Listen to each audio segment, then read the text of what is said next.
సభ అధ్యక్షత వహిస్తున్న మన పటాన్చెరు నియోజకవర్గ కోఆర్డినేటర్ తమ్ముడు ఆదర్శ్ రెడ్డి గారికి, గౌరవ మాజీ మంత్రివర్యులు సోదరిమణి సుంతా లక్ష్మారెడ్డి గారికి, గౌరవ ఎంపీ గారనే వస్తుంది నాకైతే, మా ఎప్పుడు ఫోన్లో కూడా అదే ఉన్నది, నోట్లో కూడా అదే ఉన్నది, మా మిత్రుడు దుబ్బాక శాసనసభ్యులు మనందరికీ సుపరిచితుడు మన కొత్త ప్రభాకర్ రెడ్డి గారు, మన జిల్లా పార్టీ అధ్యక్షులు గౌరవనీయులు సంగారెడ్డి శాసనసభ్యులు చింతా ప్రభాకర్ గారు, మన జహీరాబాద్ ఎమ్మెల్యే గౌరవనీయులు మాణిక్యరావు గారు, మన ఎమ్మెల్సీ ఉమ్మడి మెదక్ జిల్లా శాసన మండలి సభ్యులు డాక్టర్ యాదవ్ రెడ్డి గారు, అదేవిధంగా తమ్ముడు ఎర్రోల్ల శ్రీనివాస్ గారు, రాధాకృష్ణ గారు,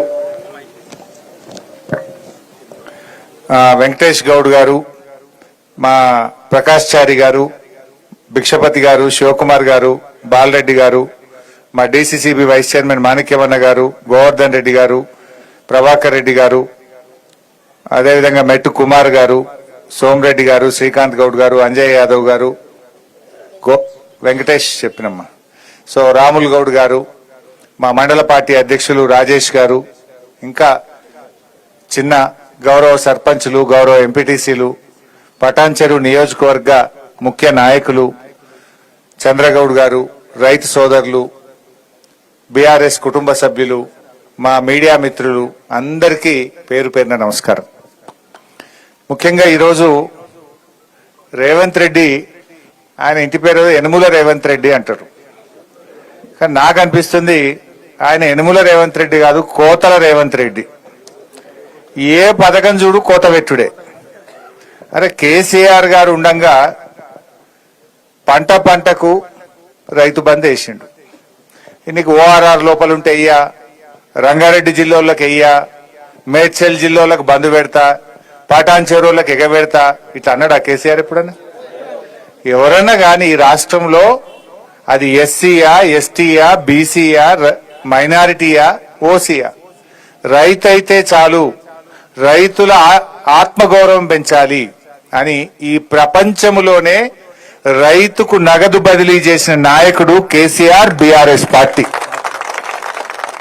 రేవంత్ రెడ్డి వచ్చినాక ఇప్పుడు ఏమంటుండు, నేను పటాన్చెరువు మీద, ఆయనకు నాకైతే అర్థం కాలేదు, పటాన్చెరువు మీద ఎందుకు పగబట్టిండో నాకు అర్థమైతలేదు రేవంత్ రెడ్డికి. ఏం అన్యాయం చేసింది నీకు పటాన్చెరువు? ఇవాళ పటాన్చెరువు మీద పగబట్టినావు, రంగారెడ్డి జిల్లా మీద పగబట్టినావు, మేడ్చల్ జిల్లా మీద పగబట్టినావు.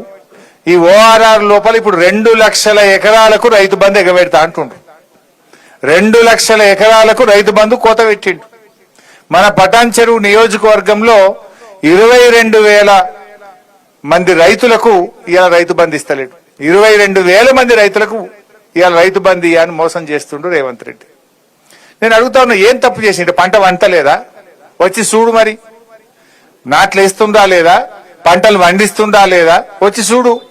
రాష్ట్రమంతా రైతులకు ఇస్తా అంటావు, మేడ్చల్లోకి ఇయ్యా, రంగారెడ్డి జిల్లాకి ఇయ్యా, సంగారెడ్డి జిల్లాకి ఇయ్యా అంటే ఇదేం పద్ధతి? ఇవాళ దీనికి సమాధానం చెప్పాల్సిన అవసరం ఉంది. ఇవాళ రేవంత్ రెడ్డి అప్పుడు ఏం చెప్పిండు? అర్రాస్ పాట వాడిండు. ఏ కేసీఆర్ 10 ఇచ్చిండు, నేను 15,000 ఇస్తా. కేసీఆర్ 1,00,000 రూపాయలు ఇచ్చిండు, నేను తులం బంగారం కలుపుతా.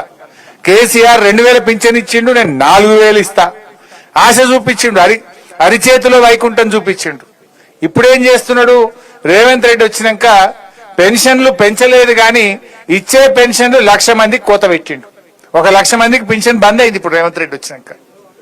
పెన్షన్లలో కోత, కరెంటులో కోత, కేసీఆర్ కిట్లో కోత, ఇవాళ న్యూట్రిషన్ కిట్ లో కోత, విద్యార్థుల ఫీజు రియంబర్స్మెంట్ లో కోత, రైతు బంధుల్లో కోత, ఏది చూసినా కోతలే పెడుతుంటు.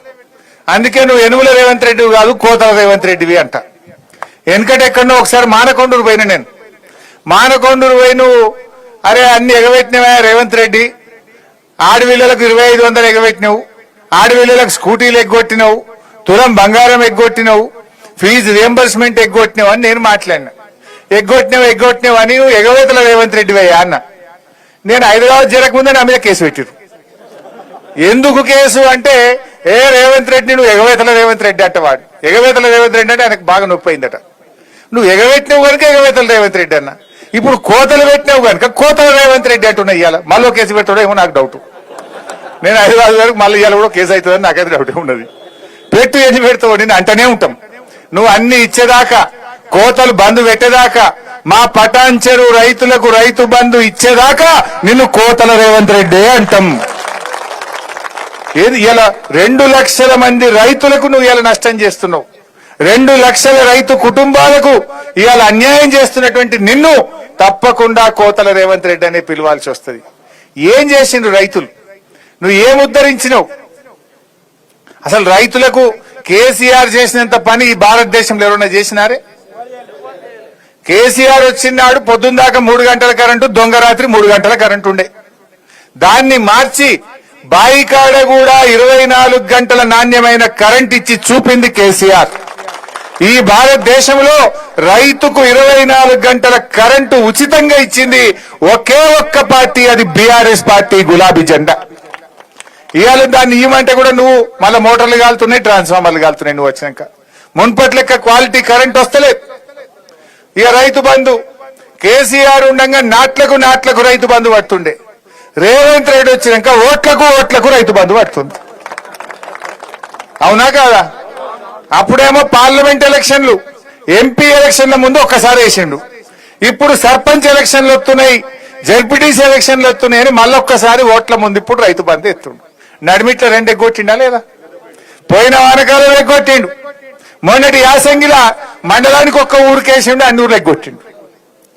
అంటే రేవంత్ రెడ్డి నీ సంగతి అర్థమైపోయింది మా రైతులకు. కేసీఆర్ కరోనా వచ్చినా, కరోనా కష్టకాలంలో ఆదాయం లేకపోయినా ఆనాడు కేసీఆర్ గారు ఎమ్మెల్యేల మంత్రుల జీతాలు బంద్ పెట్టిండు, రైతులకు మాత్రం రైతు బంధే చూపించిండు కేసీఆర్. కానీ నువ్వు ఇవాళ ఓట్లకు రైతు బంద్ వేస్తున్నావు. 15,000 ఇస్తా అన్నావు, ఇవాళ నడిమిట్ల 2 రైతు బంధులు ఎగ్గొట్టినావు.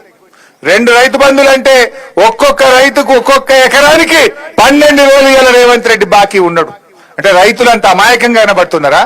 నడిమిట్ల 2 ఎగ్గొడతా, ఇప్పుడు ఓట్ల ముంగట ఎత్తే మళ్ళీ వడ్డేని ఓట్లు గుద్దుతారు అనుకుంటున్నావు. ఏంది బిడ్డ?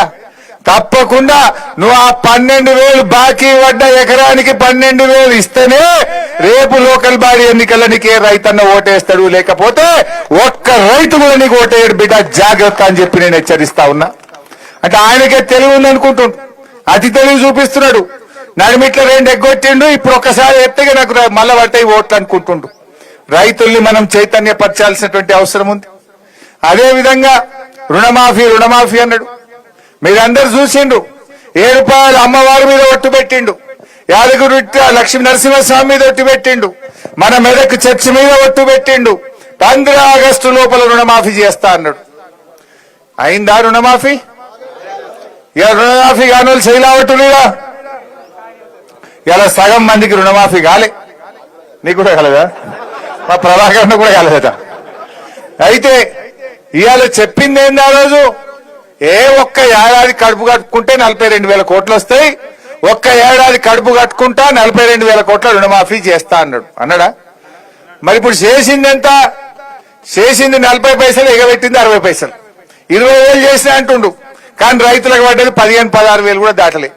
చెప్పిందేమో 41,000-42,000 కోట్లు, పడ్డాయేమో 15,000-16,000 కోట్లు. అంటే ఇప్పుడు రేవంత్ రెడ్డిని అడుగుతున్నా, నువ్వు కడుపు కట్టుకోలేదా? మరి ఎందుకు రైతులకు పూర్తి రుణమాఫీ చేయలేదో సమాధానం చెప్పాలి. అసలు నువ్వు ముఖ్యమంత్రివా? ఆ కుర్చీ ఇజ్జత్ చేయబట్టివి. ఏం చెప్పిండు? మీరు టీవీలో చూసిండు. 2 లక్షల మీద ఉన్న వాళ్ళు కట్టుర్రి, నేను క్షణంలో వేసి పారెత్త పైసలు, ఒకటే క్షణం. 2 లక్షల మీది కట్టుర్రి, మీరు కట్టంగానే మీ మీది రుణం 2 లక్షలు మాఫీ చేస్తా అన్నాడా లేదా? టీవీలలో చూసిందా లేదా మీరు?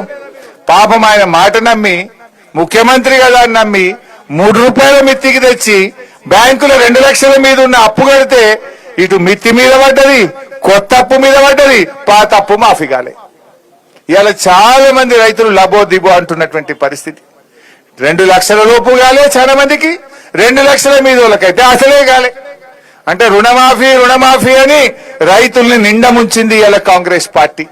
రుణమాఫీ చేయకపోతివి, రైతు బంధు వేయకపోతివి, రైతు బీమా అది కూడా బంద్ పెట్టిండు. ఇప్పుడు కేసీఆర్ ఉండగా ఓ భరోసా ఇచ్చిండు. ఏ రైతన్న దురదృష్టం వల్ల అదృష్టం బాగలేక ఏ కారణం చేత చనిపోయినా దినవారాలు కూడా జరగక ముందే 5 లక్షల రూపాయలు ఆ తల్లి అకౌంట్ లో వేసి ఆ కుటుంబానికి అండగా నిలబడ్డాడు కేసీఆర్. ఇవాళ రేవంత్ రెడ్డి వచ్చి ఇప్పుడు 6 నెలలకేది రైతు బీమా పైసలు ఎల్ఐసి గట్టలే ఇవాళ వేలాది మంది రైతులకు రైతు బీమా డబ్బులు పడతలేవు. అంటే ఇలా మార్పు మార్పు అన్న ఏందయ్యా మార్పు? రైతు బీమా ఎగవెట్టుడు, రైతు బంధు ఎగవెట్టుడు, రుణమాఫీ ఎగవెట్టుడు, ఇదేనా కాంగ్రెస్ పార్టీ తెచ్చిన మార్పు? ఇలా ఏం మార్పు తెచ్చిందో నేను అడుగుతా ఉన్నా. పంటల బీమా అన్నాడు, అరే అసెంబ్లీలో చెప్పింది కూడా అబద్ధమే ఆడతాడు. అంతేగాని దేవుని మీద ఒట్టు పెట్టి మాట తప్పినోనికి అసెంబ్లీలో లెక్కన? దేవుని మీదనే యాదగిరిగుట్ట లక్ష్మీ నరసింహస్వామి చాలా పవర్ఫుల్, ఆయన మీద ఒట్టు పెట్టి మాట తప్పినోనికి అసెంబ్లీ కంటే ఓ లెక్కన? అసెంబ్లీలో చెప్పిండు 2 సార్లు. ఏం చెప్పిండు? బడ్జెట్ ప్రసంగంలో చెప్పిండ్రు, ఈ సంవత్సరం నుంచి రైతులు 1 రూపాయి చెల్లించకుండా పంటల బీమా అమలు చేస్తా అన్నాడు. చెప్పి ఏడాది అయిపోయి ఒక్క రైతుకు అమలు చేసింది లేదు, ఎవరికి 1 రూపాయి వచ్చింది లేదు. పోయిన బడ్జెట్ సెషన్ లో అన్నాడు, మార్చి 31 వరకు యాసంగి పంట రైతు బంధు అందరికి వేసేస్తా అన్నాడు అసెంబ్లీలో. మార్చి వాయే ఇప్పుడు జూలైకి వచ్చే ఆ యాసంగి గోవిందా గోవింద అయిపోయింది. అంటే ఈయన దేవుని మీద ఒట్టు పెట్టి మాట తప్పుతాడు, అసెంబ్లీ మీద ఎల్లో చెప్పి మాట తప్పుతాడు, ఎలక్షన్ల ముందు చెప్పి మాట తప్పుతాడు. అవేంటి గ్యారంటీ కార్డులు ఇచ్చిర్రు, బాండ్ పేపర్లు రాసిచ్చి మాట తప్పుతాడు. అబద్ధాల ముఖ్యమంత్రిన ఒక్కటి కూడా నిజం మాట్లాడే పరిస్థితి లేదు. రైతు బీమా ఉత్తదే, పంటల బీమా ఉత్తదే, రుణమాఫీ ఉత్తదే, రైతు బంధుకు రామ్ రామ్. ఏం చేసిండు రైతులకు ఒక్కటి చెప్పండి నాకు. ఈరోజు ఏదన్నా కొత్త తెచ్చినవా? నువ్వు కేసీఆర్ ఇచ్చిన ఎగవెట్టుడు తప్ప, బంధు పెట్టుడు తప్ప, కోతలు పెట్టుడు తప్ప నువ్వు చేసిన ఒక్క మంచి పని రైతులకు చెప్పు. చేసిండు. ఏం చేసిండంటే, మా భూములు గుంజుకోవద్దు, మా భూములు మాకు కావాలంటే లగచర్ల గిరిజన రైతులకు బేడీలేసిండు, జైల్లో పెట్టిండు. మొన్న గద్వాల జిల్లా ధన్వాడలో ఈ ఇథనాల్ ఫ్యాక్టరీ వల్ల మా ప్రాణం దెబ్బతింటది, మా ఆరోగ్యాలు ఖరాబ్ అవుతాయి, ఇథనాల్ ఫ్యాక్టరీ మాకు వద్దు అంటే ఆ పెద్ద ధన్వాడ రైతులకు బేడీలేసి జైల్లో పెట్టిండు రేవంత్ రెడ్డి. అంటే రైతులకు బేడీలేసిన చరిత్ర రేవంత్ రెడ్డిది, రైతులను జైళ్లలో పెట్టిన చరిత్ర రేవంత్ రెడ్డిది. ఇంతకు మించి రైతుల ఆత్మగౌరవాన్ని నువ్వు దెబ్బతీసినావు. దేశానికి అన్నం పెట్టే రైతు చేతులకు బేడీలేసిన రేవంత్ రెడ్డికి ఈ రాష్ట్ర రైతులందరూ కలిసి గుణపాఠం చెప్పాలని చెప్పి నేను ఈరోజు కోరుతా ఉన్నా. ఏ రకంగా మనసు వచ్చింది? మా భూములు లాక్కోవద్దు అంటే లంబాడి రైతులకు బేడీలేస్తావా? మా భూములు లాక్కోవద్దంటే బీసీ రైతులకు పెద్ద ధన్వాడలో బేడీలేస్తావా? ఇదేనా రైతు రాజ్యం? ఇదేనా రైతులను ఉద్ధరించేది? ఇవాళ దీనికి సమాధానం చెప్పాల్సిన అవసరం ఉంది. రాష్ట్రంలో ఏం రాజ్యం నడుస్తుందంటే రైతు రాజ్యం అంటే రేవంత్ రెడ్డి. నాయన రేవంత్ రెడ్డి రాష్ట్రంలో నడుస్తున్నది కేడీల రాజ్యం, బేడీల రాజ్యం నడుస్తుంది. రైతు రాజ్యం కేసీఆర్ జమాన్లో నడిచింది. అంతెందుకే సింపుల్ ఒక ముచ్చట చెప్తా. 10 ఏళ్లు కేసీఆర్ ఉన్నప్పుడు ఇదే జిన్నారం మండలంలో అరే ఎవరైనా భూమి అమ్ముతరా అని మన చుట్టూ తిరిగిర్రు. 2 కోట్లకి ఇస్తాం, 3 కోట్లు ఇస్తాం అన్నాడు.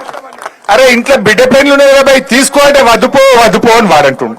కూడా నత్తుండ ఇటు మొఖాన ఒక్కడన్నా ఇంట్లో ఆపద పడ్డదో, బిడ్డ లగ్గం పెట్టుకున్నామో, దవాఖానలో పడ్డామో, పిల్లల చదువులకు పైసలు అవసరం ఉన్నాయో 10 గుంటలు అమ్ముతారా అంటే ఎవడన్నా కొంటుండా? మరి దీన్ని బట్టి ఇప్పుడు రైతు పట్టారా పెరిగిందా తగ్గిందా? కేసీఆర్ ఉన్నప్పుడేమో రోజు ఆకాశం దిక్కు చూసింది అది, రేవంత్ రెడ్డి రాగానే భూమికి చూస్తుంది అది. డామ్ అన్నది రియల్ ఎస్టేట్ అన్నదా లేదా?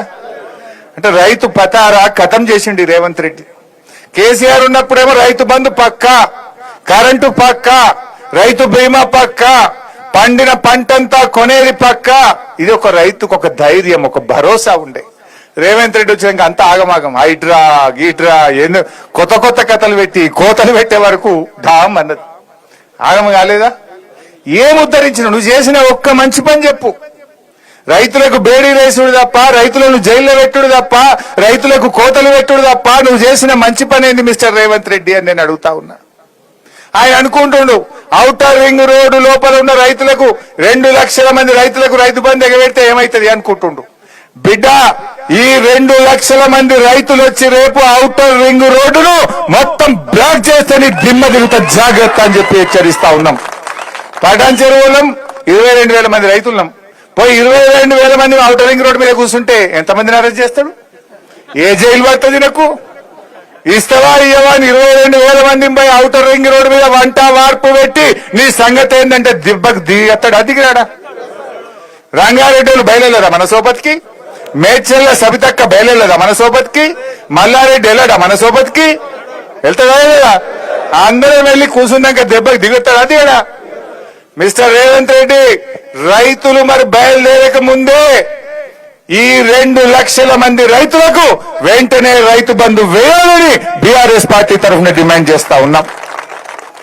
అందువల్ల రైతు సోదరులారా, మనం జాగ్రత్తగా ఈ పోరాటాన్ని ఇంకా ముమ్మరం చేద్దాం. ఇవాళ ప్రారంభం మాత్రమే. 2 అయితే ఎగనే పెట్టినావు, ఈ ఇచ్చేది కూడా ఇవ్వవా మాకు? అందరికీ 2 పెట్టినావు. ఇప్పుడు ఇచ్చేదన్నా ఈ వీళ్ళకు కూడా ఇచ్చి తీరాల్సిందే అని చెప్పి నేను కోరుతా ఉన్నా. ఈయన ఇంకోటి ఏదో అర్థం కాదు మన మెదక్ జిల్లా మీద. మొన్న మా మాణిక్రావు సాబు దగ్గరికి జైరాబాద్కు పోయిండు ఎవరు? రేవంత్ రెడ్డి. పోతే మా మాణిక్రావు సాబు లేచి, అరే మా జైరాబాద్కు ఇంత పైసలు కావాలి, మోరీలు సాఫ్ లేవు, గ్రామ పంచాయతీల ట్రాక్టర్లన్నీ మొత్తం తాళాలు పడ్డాయి, డీజిల్ కు పైసలు లేవు, గ్రామ పంచాయతీకి ఏమైనా పైసలు, మున్సిపాలిటీకి ఏమైనా పైసలు అని ఇట్లా కేసీఆర్ వచ్చినప్పుడు అడుగుతుండే. కేసీఆర్ రాగానే ఊరికి 25 లక్షలు, జైరాబాద్ కు 50 కోట్లు, మండలానికి 1 కోటి అని ఇచ్చిపోవు కేసీఆర్. గట్లనే ఇస్తాడు అనుకోని అన్ని అడిగిండు. 1 రూపాయి ఇస్తే ఒట్టు, 1 పైసా జైరాబాద్కి వస్తే ఎమ్మెల్యే గారు అడిగితే 1 రూపాయి కూడా ఇవ్వలే. ఇక పటాన్ చెరువు మీద పగబట్టిండు, ఇంత రైతు బంధు కోత పెట్టిండు. కొత్త ఇచ్చుడు లేదు కానీ కేసీఆర్ ఇచ్చిన ఈ కోతలు పెట్టుడు, క్యాన్సిల్ చేసుడు, బంధు పెట్టుడు, ఇగో ఇది కథ నడుస్తా ఉన్నది. ఇంకోటి ఇది ఆ ముఖ్యమంత్రిగా రాష్ట్రం పరువు తీస్తుండ. బాధ కలిగేది ఏంటంటే, మొన్న మీరు టీవీలో చూసి ఉంటారు, దేవాదుల ఏ బేసిన్లు ఉంది అంటుడు.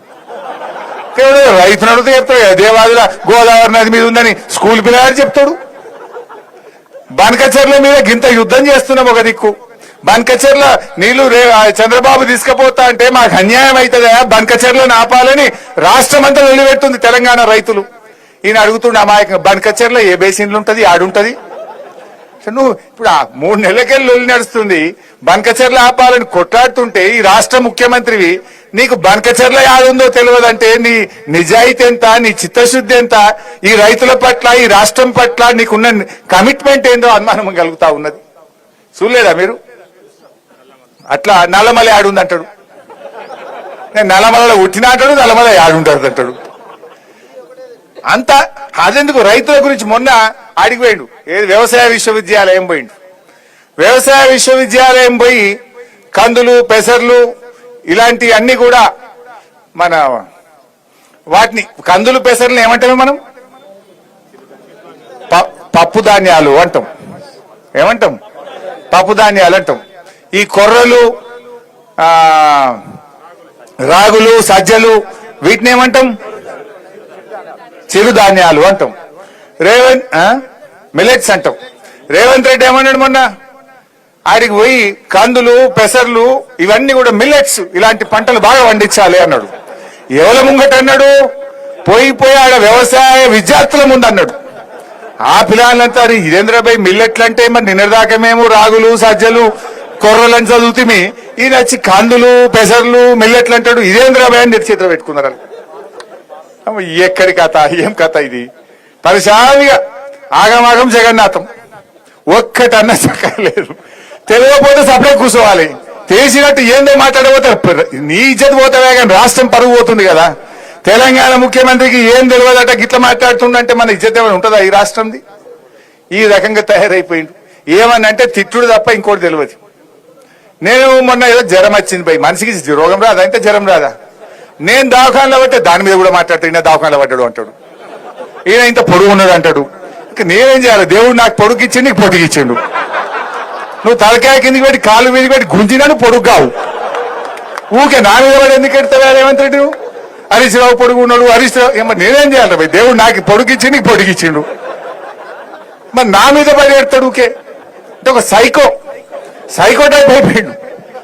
ఈ రకంగా ఇవాళ ఏమనంటే కేసు, ఇవాళ అనవసరంగా మన కౌశిక్ రెడ్డిని అరెస్ట్ చేసిండు. ఆ అరెస్ట్ కూడా ఎట్లా చూసి ఇవాళ శనివారం రేపు ఆదివారం కోర్టు ఉండదు. ఇప్పటికి 10 సార్లు తిట్టింది కోర్టు.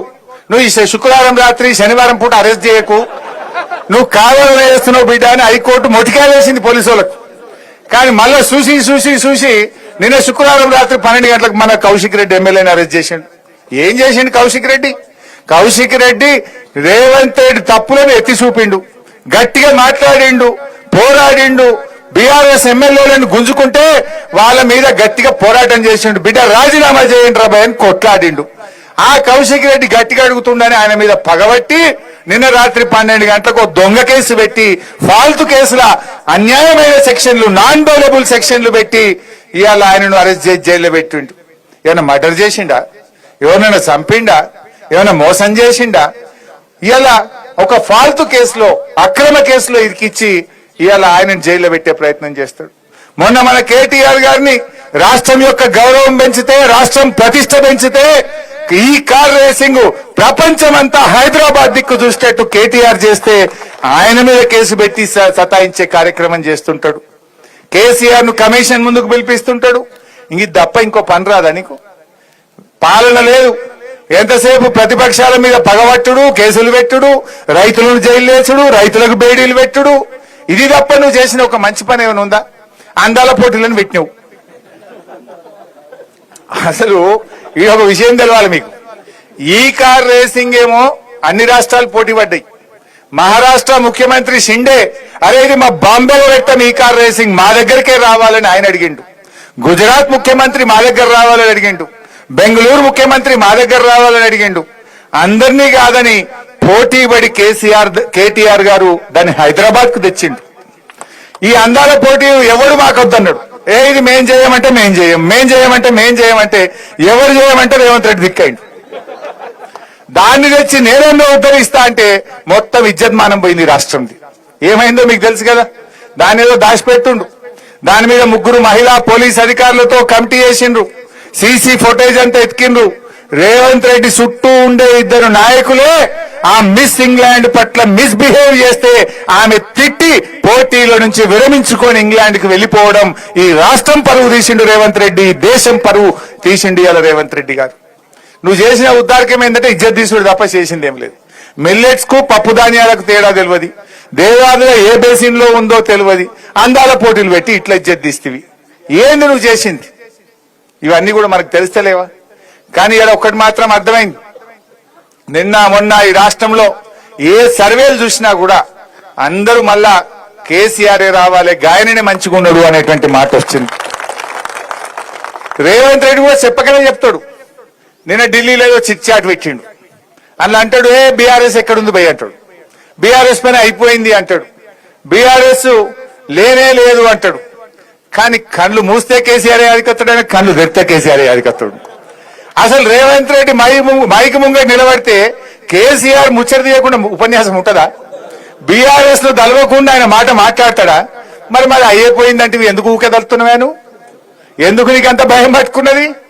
ఆయనకు తెలుసు ఖచ్చితంగా మళ్ళా వచ్చేది గులాబీ జెండే బీఆర్ఎస్ పార్టీ అని ఆయనకు అర్థమైంది. ఆయన మనం తిట్టకుండా ఎప్పుడైనా మాట్లాడతాడా? అసలు చక్కగా ఒక పాలసీ మీదనో, ఒక మంచి పని మీదనో, ఒక ముఖ్యమంత్రిగా ఒక విధానం మీదనో ఎన్నడన్నా ఒక్కనాడు మాట్లాడతాడే? తిట్టుడు తప్ప కేసీఆర్ ను దలవకుండా ఆయన ఎప్పుడన్నా మాట్లాడతాడా అని నేను అడుగుతా ఉన్నా. ఆయన మనకు అర్థమైపోయింది. మనకు ఎవరో చెప్పాల్సిన అవసరం లేదు. రేవంత్ రెడ్డికే నిద్రలో కూడా కేసీఆర్ బీఆర్ఎస్ పార్టీ యాదికి వస్తుంది ఆయనకు. అంటే మళ్ళీ వచ్చేది బీఆర్ఎస్ పార్టీ.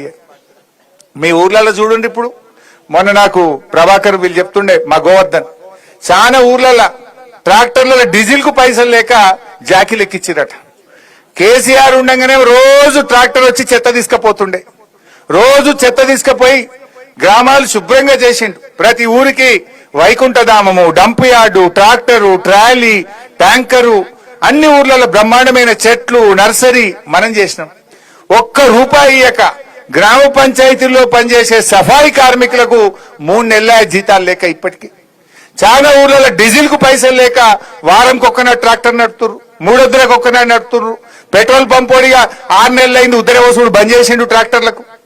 ఇక నీ పరపతి ఆడికి వచ్చిందంటే రేవంత్ పాలనలో కేసీఆర్ ట్రాక్టర్లు కొని పెడితే అందులో డీజిల్ కూడా శాత కాక అవి మూలకు పడే పరిస్థితి వచ్చింది రేవంత్ పాలన.